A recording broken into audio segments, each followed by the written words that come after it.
आज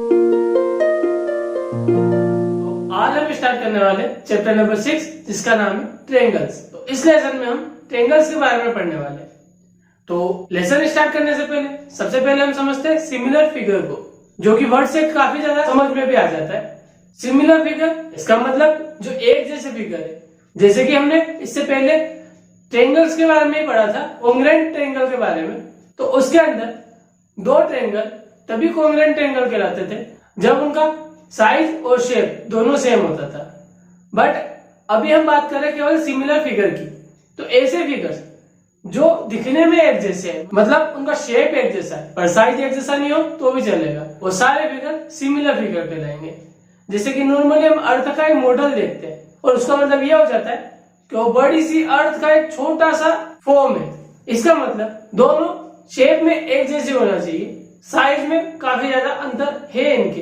और वैसे ही बात करें, हम कोई एक पिक्चर देखते हैं मोबाइल के अंदर, तो उस पिक को अगर हम जूम करते हैं तो उसका साइज बड़ा हो जाता है और जूम आउट करते हैं तो उसका साइज छोटा हो जाता है और वो ओरिजिनल साइज से भी काफी छोटा हो सकता है। पर जो पिक्चर के अंदर जो भी शेप है वो चेंज नहीं होगा, सिर्फ साइज चेंज हो रहा है। तो इस कारण से हम उन्हें भी सिमिलर कह सकते हैं।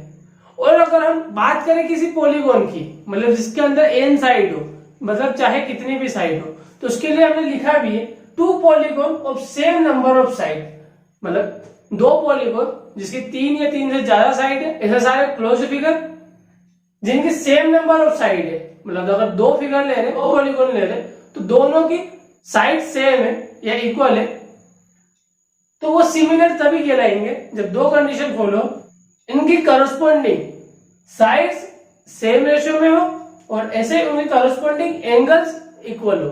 और इसी से जुड़े अगर कुछ क्वेश्चंस को करके देखें, मतलब एक्सरसाइज 6.1, तो 6.1 में सबसे पहला क्वेश्चन है fill in the blanks using the correct word given in the bracket. First है ऑल सर्कल आर, या तो कॉन्ग्रुएंट या सिमिलर। तो सारे सर्कल क्या होते हैं? तो एक छोटा सर्कल बना सकते हैं कम रेडियस का, एक बहुत बड़ा सर्कल बना सकते हैं ज्यादा रेडियस का। पर देखो दोनों का शेप सेम है, साइज छोटा बड़ा हो सकता है, और जब शेप सेम हो साइज छोटा बड़ा है तो वो सिमिलर फिगर कहलाते हैं। और अगर शेप और साइज दोनों इक्वल है और सेम है तो वो कॉन्ग्रुएंट कहलाते हैं। तो यहाँ पे आ जाएगा सिमिलर, क्योंकि हर एक सर्कल का साइज सेम नहीं हो सकता। सेकंड है आर स्क्वायर आर, अब कोई एक छोटा स्क्वायर बना सकते हैं, एक बहुत बड़ा स्क्वायर बना सकते हैं। शेप दोनों का एक जैसा रहने वाला है स्क्वायर के कारण से, पर उनका साइज हर वक्त अलग हो सकता है। अब शेप कैसे एक जैसा रहेगा वो इस बात से भी समझ सकते हैं कि उनकी करस्पॉन्डिंग साइड हमेशा सेम रेशियो में होगी। जैसे एक हमने स्क्वायर लिया जिसकी साइड 1 सेंटीमीटर है और सारी साइड 1 सेंटीमीटर होगी। दूसरा स्क्वायर लिया, अगर उसकी साइड 4 सेंटीमीटर की है तो हर एक साइड 4 सेंटीमीटर की हो जाएगी। अब करस्पॉन्डिंग की बात करें तो करस्पॉन्डिंग साइड ले, तो एक के लिए हमने 1 जो छोटा वाला है और दूसरे के लिए हमने 4, तो उनका रेशियो क्या होगा 1/4। अब दूसरी साइड का भी लेंगे तो इसकी वापस से 1 और इसकी वापस से 4, ऐसे 4 बार लेंगे तो चारों बार 1/4 आएगा। और उनका करस्पॉन्डिंग साइड का रेशियो सेम है और हर एक एंगल 90 डिग्री का, मतलब एंगल इक्वल है, इस कारण से वो सिमिलर फिगर कहलाएंगे। तो इसमें भी सिमिलर आ जाएगा। Third all dash triangle are similar, या तो आइसोसेलेस या equilateral.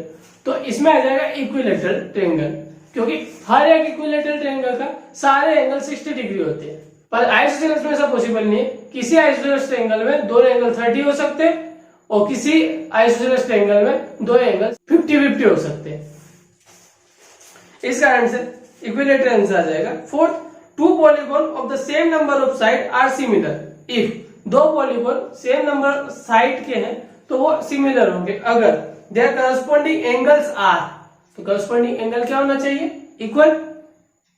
There corresponding sides are, उनकी करस्पॉन्डिंग साइड क्या होना चाहिए?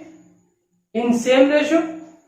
और यहाँ पे दिया एक इक्वल और एक प्रोपोर्शनल, तो यहाँ पे आएगा प्रोपोर्शनल, क्योंकि जब रेशियो सेम होता है तो प्रोपोर्शन में कहलाती है, इस कारण से प्रोपोर्शनल आएगा। Question number 2 give 2 different example of pair of similar figure. दो अलग एग्जांपल देने हमको पेयर ऑफ सिमिलर फिगर के। तो हम यहाँ पे वापस से बात कर सकते हैं दो स्क्वायर की या दो सर्कल की। नॉन सिमिलर फिगर, तो अगर हम बात करें दो रेक्टेंगल की तो वो सिमिलर हो ऐसा जरूरी नहीं है, क्योंकि उनके साइड का रेशियो चेंज हो सकता है। और दूसरा एग्जांपल के फॉर्म में हम दूसरे ट्रायंगल से ले सकते हैं, जैसे आइसोसेलेस ट्रायंगल। अब नेक्स्ट क्वेश्चन की तरफ चले। Question number 3, state whether the following quadrilateral are similar और नॉट। या दो फिगर दिए गए, वो बताना है कि सिमिलर होंगे या नहीं। तो इनके साइड का रेशियो निकालोगे तो तुम्हें हमेशा 1/2 मिलेगा, मतलब 1.5/3 1/2 ऐसा हर बार मिलेगा। पर यहाँ पे एंगल इक्वल नहीं है, और हमने कहा कि सारे एंगल इक्वल होना चाहिए, इसका मतलब ये सिमिलर फिगर नहीं है।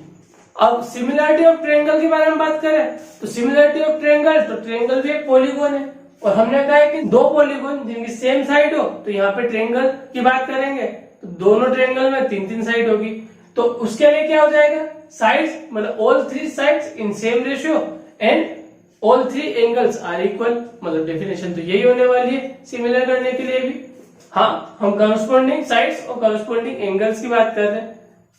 अब एक थ्योरम यूज करते हैं हम, जिसे बेसिक प्रोपोर्शनलिटी थ्योरम बोला जाता है या थाल्स थ्योरम बोला जाता है। तो इसे सीखते हैं। तो थ्योरम 6.1 जो कि थाल्स थ्योरम या बेसिक प्रोपोर्शनलिटी थ्योरम दोनों नाम से जानी जाती है। सबसे पहले इसका स्टेटमेंट लिखना पड़ेगा हमें। तो इसका स्टेटमेंट होता है, if a line is drawn parallel to one side of triangle to intersect the other two side in the distinct point, the other two side are divided in the same ratio। इसे figure के through समझाएंगे, आसानी से समझ में आ जाएगा। तो यहां पे हम शॉर्ट में यूज करेंगे स्टेटमेंट के फॉर्म में। इसके फिगर के बारे में बात करें तो एक ट्रायंगल है, और जैसा कि इसका स्टेटमेंट है, if a line is drawn parallel to one side of a triangle, इस ट्रायंगल में किसी भी एक साइड के पैरेलल अगर एक लाइन खींची जाए, मतलब अगर इस साइड के पैरेलल एक लाइन खींचू, मतलब यहां से ये to intersect the other two side in distinct point, ऐसे कि दोनों अलग अलग जो दो अदर साइड है वो अलग अलग पॉइंट पे इंटरसेक्ट हो जाए। The other two side are divided in the same ratio, तो जो अदर टू साइड्स है मतलब ये दोनों साइड्स ये सेम रेशियो में डिवाइड हो जाए। इसका मतलब अगर हम नाम दें इस ट्रायंगल को एबीसी, इस पैरेलल लाइन जो हमने खींची उसको नाम दे डीई, तो जो हमें प्रूव करना है, जो स्टेटमेंट में बताया भी कि अगर एक पैरेलल लाइन खींची जाए किसी एक साइड के, तो वो दोनों अदर टू साइड को सेम रेशियो में डिवाइड करती है। और सेम रेशियो में डिवाइड करने का मतलब है A D upon D B, जो इस साइड को डिवाइड किया, और यहां पे ए ई अपॉन ई सी, और सेम रेशियो मतलब इनको इक्वल प्रूव करना है हमें। अब इसे प्रूव करने के लिए हम कंस्ट्रक्शन का यूज करेंगे। कंस्ट्रक्शन में हम ई से एक परपेंडिकुलर डालेंगे ए बी पर, और जहां इंटरसेक्ट हुआ है उस पॉइंट को नाम देंगे एन। ऐसे डी से ए सी पे एक परपेंडिकुलर डालेंगे और पॉइंट को नाम देंगे एम, और इस बात को लिख देंगे draw E N perpendicular on A B and D M perpendicular on A C. इसके अलावा हम डी सी को आपस में जोड़ देंगे और बीई को आपस में, इसे भी मेंशन कर लेते हैं। And join D with C and B with E. अब इसे प्रूव करना स्टार्ट करते हैं। अगर हम देखें area of triangle A D E, तो for triangle ADE, area of ADE equal to half base into height. अब हमने यहाँ पे एक हाइट ड्रॉ करी थी जो कि है EN, तो बेस हो जाएगा AD, तो बेस इंटू हाइट मतलब AD इंटू EN। ऐसे देखें एरिया ऑफ EDB इस वाली लाइन को हटा देते हैं क्योंकि हम बहुत सारे ट्रायंगल्स के बारे में बात करने वाले इसलिए। तो इसका ही फॉर्मूला हो जाएगा हाफ बेस इंटू हाइट। तो एक बात तो अच्छे से पता होगी कि हाइट वो लेंथ होती है जो किसी भी साइड के ऊपर परपेंडिकुलर होती है। इसका मतलब अगर ई डी बी, अगर ये एक ट्रायंगल है जो कि है, तो अगर डी से बी ई पे परपेंडिकुलर डालो तो वो हाइट हो जाएगी और बी ई बेस। ऐसे डी ई पे बी से परपेंडिकुलर डालो तो वो हाइट हो जाएगी और डी ई बेस। पर एक बात ध्यान दो कि अगर बी से परपेंडिकुलर डालना है तो ये लाइन को आगे बढ़ाना पड़ेगा, तब जाके परपेंडिकुलर डलेगा, तो वो हाइट कहलाएगी। पर बेस तब भी डी ई रहेगा। उसी तरीके से अगर ई से परपेंडिकुलर डालो, जो कि डाल चुके हम ई एन, तो ये हाइट हो जाएगी और बेस हो जाएगा डी बी। तो बेस हो गया डी बी और हाइट हो गई ई एन। अब so area of ADE upon area of EDB, अगर इनका रेशो ले तो half AD into E N whole upon half DB into E N.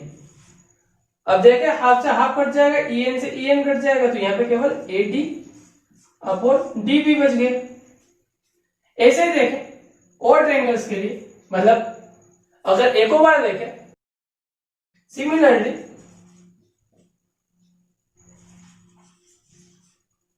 Area of triangle ADE upon area of triangle DEC.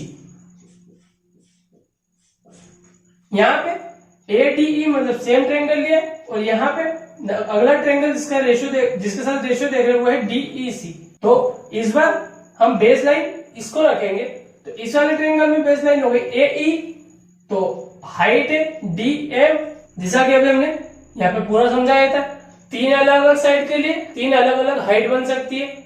जो भी side हम base मानेंगे उसके ऊपर 90 डिग्री की लाइन अपोजिट वर्टेक्स से वो हाइट कहलाएगी। तो वैसे फार्मूला लिखेंगे, हाफ बेस हमने माना है ए ई को, तो इसके ऊपर जो अपोजिट वर्टेक्स से 90 डिग्री की लाइन है वो है D M whole upon half triangle DEC के लिए बेस है ईसी और इसकी हाइट है डीएम। अब हाफ से हाफ कट जाएगा, डीएम से डीएम, तो यहां बच जाएगा एई अपॉन ईसी। अब इसे इक्वेशन फर्स्ट, इसे इक्वेशन सेकंड मान सकते हैं। अब एक थ्योरम हमने 9th क्लास में पढ़ी थी और वो ये थी कि किसी भी दो पैरेलल लाइन के बीच में बनने वाले ट्रायंगल जिनका बेस सेम होता है उनका एरिया भी सेम होगा। और यहाँ पे देख सकते हो ये दोनों पैरेलल लाइन है, जो कि हमें क्वेश्चन में दिया गया था कि अगर हमें पैरेलल लाइन ड्रॉ करें किसी भी ट्रायंगल की किसी भी साइड की पैरेलल, और यहाँ पे बेस सेम है, इस वाले ट्रायंगल का भी बेस है डीई और इस वाले ट्रायंगल का भी बेस है डीई, तो हम उस थ्योरम का यूज कर सकते हैं जो कि है triangle EDB and triangle DEC are on same base and between same parallel line. So area of triangle EDB equal to area of triangle DEC. Hence जो इक्वेशन फर्स्ट और सेकंड में कहा था हमने, area of triangle ADE upon area of triangle EDB equal to area of triangle ADE upon area of triangle DEC. ऐसा इसलिए क्योंकि ADE के एरिया के बराबर होगा और ईडीबी और डीईसी के एरिया को हम बराबर शो कर चुके। और ये लाइन याद नहीं आती तो 9th क्लास की बुक को उठाना, उसमें हमने ये चीज पढ़ी थी। तो उसको अच्छे से देखना और समझना। अब अगर ये दोनों बराबर है तो हम लिख सकते हैं by equation first and second, area of AD upon EDB था एडी अपॉन डीबी, और area of ADE upon DEC था एई अपॉन ईसी। और यही बात हमें यहाँ पे प्रूव करनी थी, इस कारण से हम इसे लिख सकते हैं हेंस प्रूव्ड। और इस तरीके से हम थास थ्योरम को प्रूव कर सकते हैं। तो एक बार अच्छे से देख लो, समझ लो थास थ्योरम क्या होती है और इसका यूज कैसे किया जाता है, ये हम आगे सीखेंगे। खास बात क्या थी इसके अंदर, उसके अंदर जो भी इसका स्टेटमेंट है वो ये है कि किसी भी ट्रायंगल में एक साइड के पैरेलल एक और लाइन खींची जाए, अगर उसके थ्रू देखा जाए तो वो बची हुई दोनों साइड को सेम रेशियो में इंटरसेक्ट करेगी। ओके, कुछ कंफ्यूजन हो तो कमेंट सेक्शन में पूछ लेना। तो आज की वीडियो के लिए इतना ही। नेक्स्ट वीडियो में हम एग्जाम्पल फर्स्ट से स्टार्ट करेंगे और कुछ क्वेश्चंस को करके देखेंगे। तब तक अगर क्वेश्चंस को कर सको तो करके देखना और अपना ध्यान रखना, हमेशा खुश रहना, बड़े सपने देखना, उनको पूरा करने की पूरी कोशिश करना। और एक बात अच्छे से याद रखना, यू आर द बेस्ट।